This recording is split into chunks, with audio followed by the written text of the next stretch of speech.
Hello friends, welcome to my YouTube channel.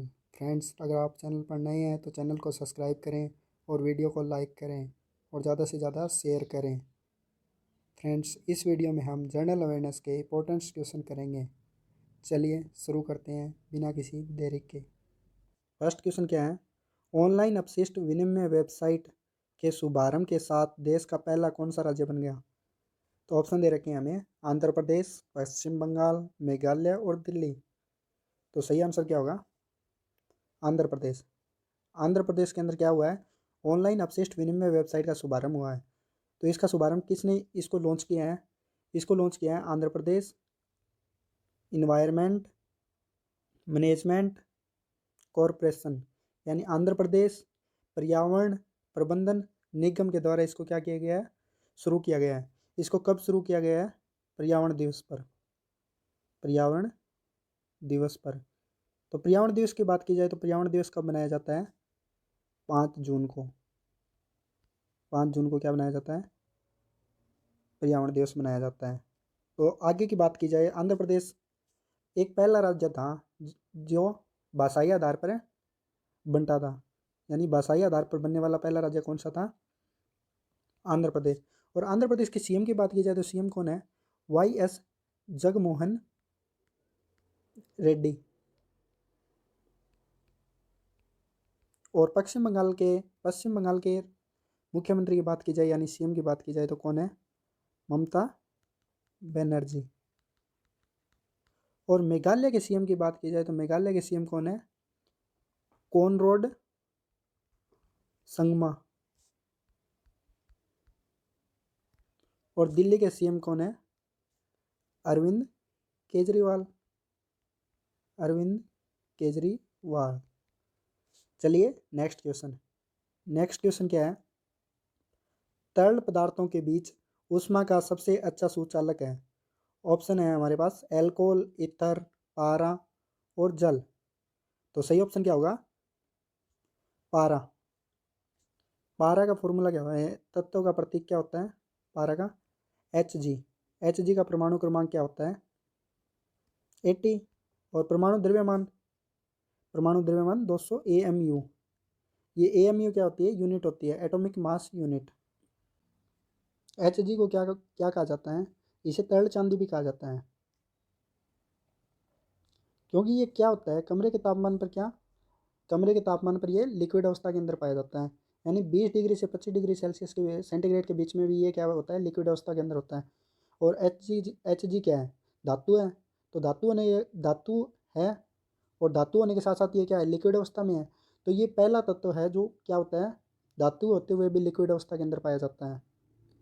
तो ये हो गया। इसका यूज क्या होता है? थर्मामीटर के अंदर यूज होता है इसका, यानी डॉक्टर इसका थर्मा यूज करते हैं, क्योंकि हमारे शरीर का तापमान जांचने के लिए थर्मामीटर का यूज किया जाता है।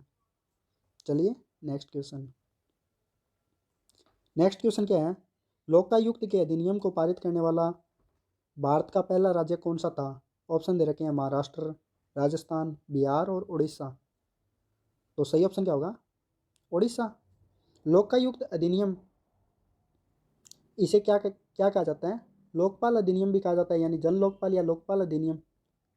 ये केंद्र सरकार ने कब इसको पारित किया? 2013 के अंदर इसको भेजा गया और ये 2014 के अंदर पारित हुआ था। परंतु इसके अंदर होता क्या है? इसके अंदर महत्वपूर्ण जो सार्वजनिक अधिकारी होते हैं उन पर भ्रष्टाचार के आरोपों की जांच की जाती है इस अधिनियम के तहत। इसमें एक संस्था का गठन किया गया है जो भ्रष्टाचार के आरोपों की जांच करती है।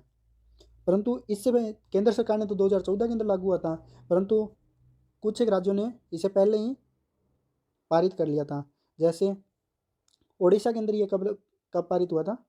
1970 के अंदर।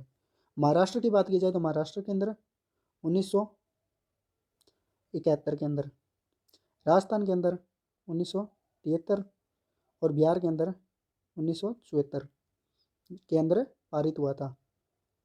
चलिए नेक्स्ट क्वेश्चन। नेक्स्ट क्वेश्चन क्या है? रक्त प्लाज्मा का पीएच है, यानी रक्त प्लाज्मा का पीएच क्या है? ऑप्शन दे रखे हैं 7.4, 7.8, 6.9 और 6.3। तो क्या है सही ऑप्शन? 7.4। मानव शरीर में रक्त की बात की जाए तो रक्त कितना होता है, कुल वजन का 7% होता है। जैसे किसी का वजन 100 किलोग्राम है, 100 किलोग्राम, 100 किलोग्राम है, तो उसके अंदर ब्लड की मात्रा की बात की जाए तो 7 लीटर के लगभग होगा उसके अंदर ब्लड। और रक्त के 4 घटक होते हैं, 4 घटक होते हैं, प्लाज्मा, WBC यानी वाइट ब्लड सेल, और RBC यानी रेड ब्लड सेल, और प्लेटलेट्स, प्लेटलेट्स होते हैं। और इसकी रक्त के अध्ययन को क्या कहते हैं, study of blood. Study of blood की बात की जाए तो स्टडी ऑफ ब्लड क्या कहलाता है, स्टडी ऑफ ब्लड। वैसे हिंदी में रुधिर विज्ञान, और वैसे हेमेटोलॉजी, हेमेटोलॉजी इंग्लिश के अंदर। चलिए नेक्स्ट क्वेश्चन। नेक्स्ट क्वेश्चन क्या है, इंगास उत्सव किस राज्य से संबंधित है। तो ये ऑप्शन दे रखे हैं, मणिपुर, उत्तराखंड, कर्नाटक और केरल। तो सही ऑप्शन क्या होगा, उत्तराखंड। इंगास उत्सव को क्या कहते हैं, बूढ़ी दिवाली, दीपावली, दिवाली या दीपावली कहते हैं। ये कितने दिन, ये उत्तराखंड के अंदर 5 दिन तक चलने वाला त्यौहार है, जिसके अंदर ये क्या कब मनाया जाता है, जैसे दीपावली अमावस्या को मनाई जाती है, दीपावली के बाद जो आगे अमावस्या आती है उसके बाद से ये त्यौहार शुरू होता है। क्योंकि जब भगवान राम अयोध्या आए थे, तो अयोध्या आने के बाद पहाड़ी इलाकों के अंदर आने की खबर 1 महीने बाद पहुंची थी। तो 1 महीने बाद पहुंचने के कारण वहाँ पे उत्सव को, दिवाली को बाद में बनाया गया। तो यानी कि इस कारण उसे क्या क्या कहते हैं, बूढ़ी दिवाली, और उनकी लोकल लैंग्वेज में इंगास उत्सव। और उत्तराखंड के बहुत से त्यौहार प्रसिद्ध हैं, जैसे बात की जाए बसंत पंचमी, बसंत पंचमी, और घुंघुटिया, घुंघुटिया। साथ में एक और बात की जाए तो उनका सबसे प्रसिद्ध गंगा दशहरा, गंगा दशहरा, और धिकार पूजा भी प्रसिद्ध है, धिकार पूजा, और बितौली उनका प्रसिद्ध है, बितौली। चलिए नेक्स्ट क्वेश्चन। नेक्स्ट क्वेश्चन क्या है, नेक्स्ट क्वेश्चन है, रवि जमीन में 2 मीटर की ऊंचाई तक 5 kg वजन का एक डंबल उठाता है। गुरुत्वाकर्षण बल के विरुद्ध उसके द्वारा किए गए कार्य की गणना कीजिए, और जी की वैल्यू दे रखी है 10 मीटर/सेकंड स्क्वायर। ऑप्शन दे रखे हैं 1000 जूल, 10 जूल, 1 जूल और 100 जूल। तो रवि क्या कर रहा है, 2 मीटर ऊंचाई पर 5 kg के डंबल उठा रहा है, तो यानी कार्य पूछा है हमें, डब्लू पूछा है।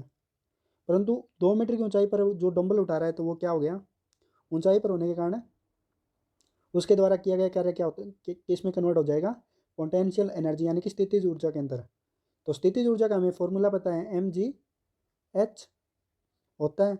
m की वैल्यू हमें दे रखी है 5 kg, और g की वैल्यू हमें दे रखी है 10 मीटर/सेकंड स्क्वायर, और h की वैल्यू यानी हाइट, हाइट भी हमें दे रखी है 2 मीटर। तो सही आंसर क्या आ जाएगा, 100 जूल।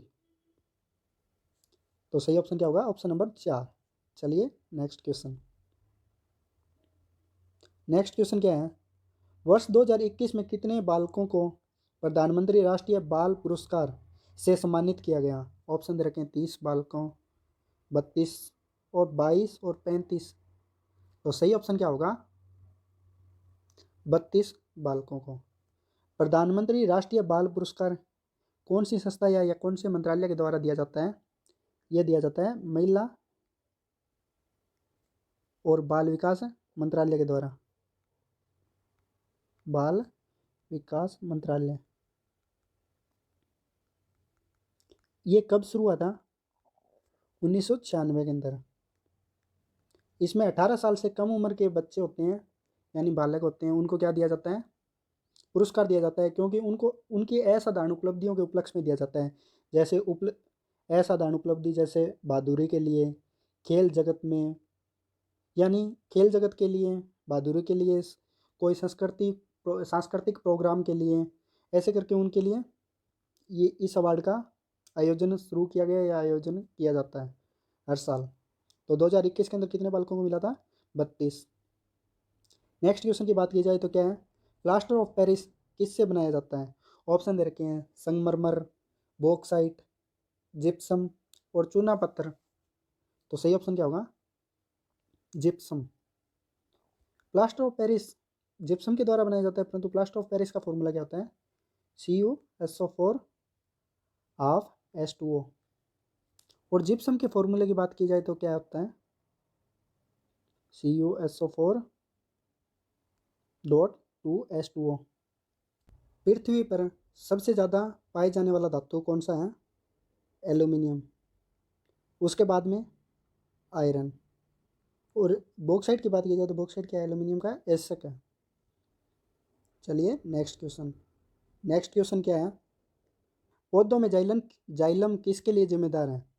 एमिनो एसिड का परिवहन, भोजन का परिवहन, पानी का परिवहन या फिर ऑक्सीजन का परिवहन। तो सही ऑप्शन क्या होगा? पानी का परिवहन। पौधों में जाइलम किसके लिए जिम्मेदार होता है? पानी के परिवहन के लिए, यानी पानी का परिवहन जाइलम ऊतक के द्वारा होता है।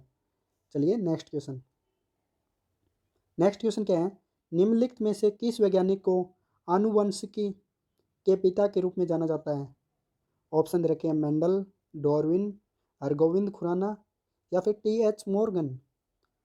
सही ऑप्शन क्या होगा? सही ऑप्शन होगा ग्रेगर मेंडल। तो ग्रेगर मेंडल को किसके लिए जाना जाता है? इन्हें आनुवंशिकी के पिता के रूप में जाना जाता है। और विकासवाद के जनक के रूप में डार्विन को जाना जाता है। विकासवाद के जनक के रूप में। और अरविंद खुराना क्या थे? भारतीय मूल के रासायनिज्ञ थे। इन्होंने क्या किया था? जेनेटिक कोड को डी कोड किया था, यानी कि क्रैक किया था। कोड को क्रैक किया था। तो इसके लिए इनको क्या मिला था?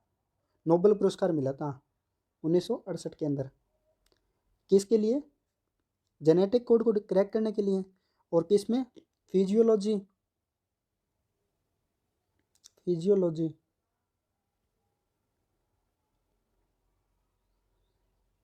एंड मेडिसिन में मिला था इनको नोबेल पुरस्कार। और TH मॉर्गन की बात की जाए तो ये कहाँ के वैज्ञानिक थे? अमेरिका के। इन्होंने भी खोज की थी। विकासवादी जीव विज्ञानी थे ये। विकासवादी जीव विज्ञानी। चलिए बस आज के लिए इतना ही। अगर आप चैनल पर नए हैं तो चैनल को सब्सक्राइब करें और बेल आइकन को ऑन करें, जिससे सबसे पहले आपके पास वीडियो की नोटिफिकेशन पहुंचे। और वीडियो को लाइक करें और ज़्यादा से ज़्यादा शेयर करें। Thank you.